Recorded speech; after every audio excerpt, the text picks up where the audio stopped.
What's up everybody, welcome back to the channel. In this video I will be showing you how to connect the Tone wallet with the Memefi in order to complete the transaction. For that, the process is very simple. All you have to do is to go to the play button and open up the Memefi application.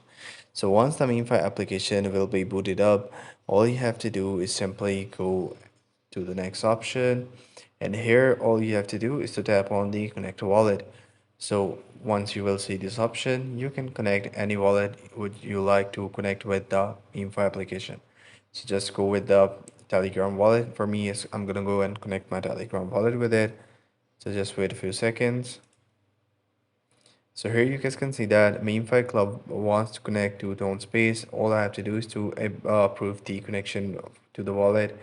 So just tap on it, and once you tap on it, your account will be logged into it. So that's how you can do it. I hope you find this video helpful. If you do, please consider subscribing to the channel. Take care. Bye bye.